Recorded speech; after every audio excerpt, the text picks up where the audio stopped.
Hello friends, welcome back to my YouTube channel Before You at Information.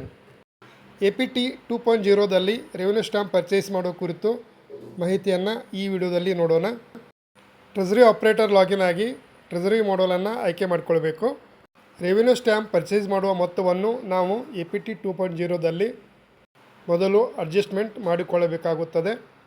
ಅದಕ್ಕಾಗಿ cash / cheques ಕಾರ್ಡನ್ನು ನೀವು ಆಯ್ಕೆ ಮಾಡಿಕೊಳ್ಳಿ. ಇಲ್ಲಿ ಮಿಸೆಲೇನಿಯಸ್ ಟ್ರಾನ್ಸಾಕ್ಷನನ್ನು ನೀವು ಆಯ್ಕೆ ಮಾಡ್ಕೊಳ್ಳಿ.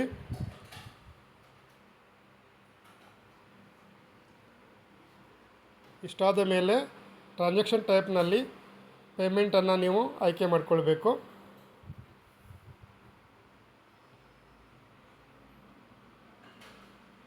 ಟ್ರಾನ್ಸಾಕ್ಷನ್ ಮೋಡ್ ಕ್ಯಾಶ್ ಅಥವಾ ಚೆಕ್ಸ್. ನಾನಿಲ್ಲಿ ಕ್ಯಾಶನ್ನು ಆಯ್ಕೆ ಮಾಡ್ಕೊಳ್ತಾ ಇದ್ದೀನಿ. ರಿಮಾರ್ಕ್ ಕಾಲಮ್ನಲ್ಲಿ purchase of revenue stamp account code GL number ಇಲ್ಲಿ ಶೋನ್ ಆಗ್ತಾ ಇದೆ. ಇದನ್ನೇ ನೀವು ಆಯ್ಕೆ ಮಾಡಿಕೊಳ್ಬೇಕಾಗುತ್ತದೆ. ಇಷ್ಟಾದ ಮೇಲೆ ಒಟ್ಟು ರೆವಿನ್ಯೂ ಸ್ಟ್ಯಾಂಪ್ ಖರೀದಿ ಮಾಡುವ ನಗದು ಹಣವನ್ನು ನೀವು ಇಲ್ಲಿ ಎಂಟರ್ ಮಾಡಿಕೊಳ್ಳಬೇಕು. ನಂತರ ಇನ್ಸರ್ಟನ್ನು ಕ್ಲಿಕ್ ಮಾಡಿಕೊಳ್ಳಿ. ಇಷ್ಟಾದ ಮೇಲೆ ಮೇಲಿನ ಯಾವುದೇ ಡಾಟಾವನ್ನು ಚೇಂಜ್ ಮಾಡಿಕೊಳ್ಳದೆ ನೀವು ಅಕೌಂಟ್ ಕೋಡನ್ನು ಮಾತ್ರ ಕ್ಲಿಕ್ ಮಾಡಿಕೊಳ್ಬೇಕು. ಇಲ್ಲಿ ಅಕೌಂಟ್ ಕೋಡನ್ನು ಕ್ಲಿಕ್ ಮಾಡಿಕೊಳ್ಳಿ. ಒಟ್ಟು ರೆವಿನ್ಯೂ ಸ್ಟಾಂಪ್ ಹಣದ 10% ಕಮಿಷನ್ ಹಣವನ್ನು ನೀವು ಇಲ್ಲಿ ಎಂಟರ್ ಮಾಡಿಕೊಳ್ಬೇಕು. ಇಷ್ಟಾದ ಮೇಲೆ ಇನ್ಸರ್ಟನ್ನು ಕ್ಲಿಕ್ ಮಾಡಿಕೊಳ್ಳಿ. ಇಲ್ಲಿ ಗಮನಿಸಬೇಕಾದ ವಿಷಯ ರಸೀಟ್ಸ್ ಮತ್ತು ಪೇಮೆಂಟನ್ನು ನೀವು ಗಮನಿಸಬೇಕು. ಪೇಮೆಂಟ್ ಸೈಡ್ನಲ್ಲಿ ಒಟ್ಟು ರೆವಿನ್ಯೂ ಸ್ಟ್ಯಾಂಪ್ ಖರೀದಿ ಮಾಡುವ ಹಣ ನಿಮಗೆ ಕಾಣಿಸುತ್ತದೆ. ರಸೀಟ್ ಸೈಡ್ನಲ್ಲಿ ರೆವಿನ್ಯೂ ಸ್ಟ್ಯಾಂಪಿನ ಒಟ್ಟು ಹಣದ ಕಮಿಷನ್ ಅಮೌಂಟ್ ಇಲ್ಲಿ ಕಾಣಿಸುತ್ತದೆ. ರೆವಿನ್ಯೂ ಸ್ಟ್ಯಾಂಪಿನ ಒಟ್ಟು ಹಣದಲ್ಲಿ ಕಮಿಷನ್ ಮೈನಸ್ ಆಗಿ ಟೋಟಲ್ ನಿಮಗೆ ಇಲ್ಲಿ ಕಾಣಸಿಗುತ್ತದೆ. ಇದಾದ ಮೇಲೆ ಸೂಪರ್ವೈಸರ್ನಲ್ಲಿ ವೆರಿಫಿಕೇಷನ್ ಮಾಡಬೇಕಾಗುತ್ತದೆ. ನಾನು ಸ್ಟೆಪ್ಗಳನ್ನು ಕೊಟ್ಟಿದ್ದೀನಿ, ಅದನ್ನು ಫಾಲೋ ಮಾಡಿಕೊಂಡು ವೆರಿಫಿಕೇಷನನ್ನು ಕಂಪ್ಲೀಟ್ ಮಾಡ್ಕೊಳ್ಳಿ.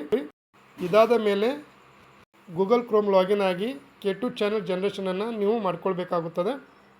ಈ ರೀತಿಯಾಗಿ K2 ಚಾನಲ್ ನಿಮಗೆ ತೆರೆದುಕೊಳ್ಳುತ್ತದೆ. ಇಲ್ಲಿ ಹಂತ ಹಂತವಾಗಿ ನೀವು ಮಾಹಿತಿಗಳನ್ನು ಎಂಟರ್ ಮಾಡಿಕೊಂಡು ಚಾನಲನ್ನು ಜನ್ರೇಟ್ ಮಾಡಿಕೊಳ್ಳಬೇಕಾಗುತ್ತದೆ. ಬನ್ನಿ, ಇದರ ಬಗ್ಗೆ ನಾನು ನಿಮಗೆ ಮಾಹಿತಿಯನ್ನು ನೀಡ್ತೀನಿ. ಇಲ್ಲಿ date, first name, mid name, last ನೇಮನ್ನು ಎಂಟರ್ ಮಾಡಿಕೊಳ್ಬೇಕು. ಇಮೇಲ್ ಐಡಿಯಲ್ಲಿ ನಿಮ್ಮದೇ ಆಫೀಸ್ ಐಡಿಯನ್ನು ಎಂಟರ್ ಮಾಡಿಕೊಳ್ಳಿ. ನಿಮ್ಮ ಕಚೇರಿಯ ಲೊಕೇಶನನ್ನು ಎಂಟರ್ ಮಾಡಿಕೊಂಡು ಪೋಸ್ಟ್ ಮಾಸ್ಟರ್ ಮೊಬೈಲ್ ನಂಬರನ್ನು ಎಂಟರ್ ಮಾಡಬೇಕು. ಇನ್ನು ಎರಡನೇ ಹಂತದಲ್ಲಿ ಡಿಪಾರ್ಟ್ಮೆಂಟ್ ಡೀಟೇಲ್ಸನ್ನು ಎಂಟರ್ ಮಾಡಿಕೊಳ್ಬೇಕು.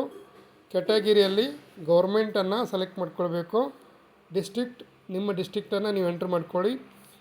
ಡಿಪಾರ್ಟ್ಮೆಂಟ್ ಆಫ್ ಸ್ಟ್ಯಾಂಪ್ಸ್ ಆ್ಯಂಡ್ ರಿಜಿಸ್ಟ್ರೇಷನನ್ನು ಇಲ್ಲಿ ನೀವು ಆಯ್ಕೆ ಮಾಡಿಕೊಳ್ಬೇಕು. DDO, district register office, DDO code auto peach ಆಗುತ್ತದೆ. ಇದಾದ ಮೇಲೆ ಪರ್ಪಸ್ ಡೀಟೇಲ್ಸನ್ನು ನೀವು ಎಂಟರ್ ಮಾಡ್ಕೊಳ್ಳಿ. Purpose general service, head of account, ಇದು ಆಟೋ ಪೇಚ್ ಆಗುತ್ತದೆ. ಅಮೌಂಟನ್ನು ನೀವು ಇಲ್ಲಿ ಎಂಟರ್ ಮಾಡಿಕೊಳ್ಬೇಕು. ಇಲ್ಲಿ ಗಮನಿಸಬೇಕಾದ ವಿಷಯ, ಅಮೌಂಟನ್ನು ಎಂಟರ್ ಮಾಡುವಾಗ ಎಕ್ಸ್ಕ್ಲೂಡಿಂಗ್ ಕಮಿಷನ್ ಅಮೌಂಟನ್ನು ನೀವು ಇಲ್ಲಿ ಎಂಟರ್ ಮಾಡಿಕೊಳ್ಬೇಕು. APTಯಲ್ಲಿ ಆಯ್ಕೆ ಮಾಡಿಕೊಂಡ ಮೋಡ್ ಆಫ್ ಪೇಮೆಂಟನ್ನೇ ನೀವು ಇಲ್ಲಿ ಆಯ್ಕೆ ಮಾಡಿಕೊಳ್ಬೇಕು. ಟ್ರೆಜರಿ, ಸ್ಟೇಟ್ ಸೈಬರ್ ಟ್ರೆಜರಿ ಮತ್ತು ರಿಮಿಟೆನ್ಸ್ ಬ್ಯಾಂಕನ್ನು ನೀವು ಇಲ್ಲಿ ಆಯ್ಕೆ ಮಾಡಿಕೊಳ್ಬೇಕು. ನೀವು APTಯಲ್ಲಿ ಚೆಕ್ಕನ್ನು ಆಯ್ಕೆ ಮಾಡಿಕೊಂಡ್ರೆ ಅದರ ವಿಧಾನವನ್ನು ಕೂಡ ನಾನು ನಿಮಗೆ ತಿಳಿಸ್ಕೊಡ್ತಾ ಇದ್ದೀನಿ. ಮೋಡ್ ಆಫ್ ಪೇಮೆಂಟನ್ನು ನೀವು ಚೆಕ್ಸ್ ಅಂತ ಸೆಲೆಕ್ಟ್ ಮಾಡ್ಕೊಳ್ಳಿ. ಚೆಕ್ಸನ್ನು ಸೆಲೆಕ್ಟ್ ಮಾಡ್ಕೊಂಡಾದ ಮೇಲೆ ನಿಮಗೆ ಇನ್ಸ್ಟ್ರೂಮೆಂಟ್ ಡೀಟೇಲ್ಸ್ ಪೋರ್ಷನ್ ತೆರೆದುಕೊಳ್ಳುತ್ತದೆ. ಇಲ್ಲಿ ನೀವು check number, check date, bank name, branch name ಇವುಗಳನ್ನು ಸರಿಯಾಗಿ ಆಯ್ಕೆ ಮಾಡಿಕೊಳ್ಬೇಕು. ಇಲ್ಲಿ ನೀವು ಸರ್ಚ್ ಮಾಡಿಕೊಂಡೇ ಸೆಲೆಕ್ಟ್ ಮಾಡಿಕೊಳ್ಬೇಕಾಗುತ್ತದೆ. ಇದನ್ನು ಗಮನವಿಟ್ಟು ನೀವು ಮಾಡಬೇಕು. ಬ್ಯಾಂಕ್ ನೇಮು ಮತ್ತು ಬ್ರ್ಯಾಂಚನ್ನು ನೀವು ಸೆಲೆಕ್ಟ್ ಮಾಡಿಕೊಂಡಾದ ಮೇಲೆ IFSC ಕೋಡ್ ಮತ್ತು ಮೈಕ್ರೋ ಕೋಡ್ ಆಟೋ ಫೆಚ್ ಆಗುತ್ತದೆ.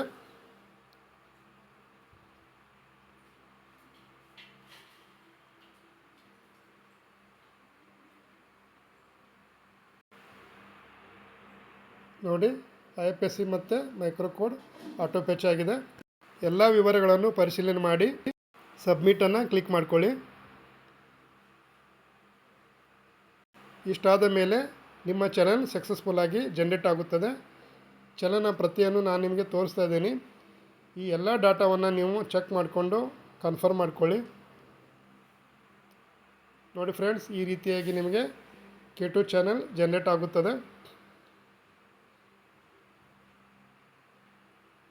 ಎಲ್ಲ ಮಾಹಿತಿಯನ್ನು ನೀವು ಪರಿಶೀಲನೆ ಮಾಡಿಕೊಂಡು ಕೊನೆಯದಾಗಿ ಕನ್ಫರ್ಮನ್ನು ಕ್ಲಿಕ್ ಮಾಡಿಕೊಳ್ಬೇಕು. ಅದಕ್ಕೂ ಮೊದಲು ನೀವು ಕ್ಯಾಪ್ಚರ್ಸ್ ಕೋಡನ್ನು ಸರಿಯಾಗಿ ಎಂಟರ್ ಮಾಡಿಕೊಂಡು ಕನ್ಫರ್ಮನ್ನು ಕ್ಲಿಕ್ ಮಾಡಿಕೊಳ್ಬೇಕು.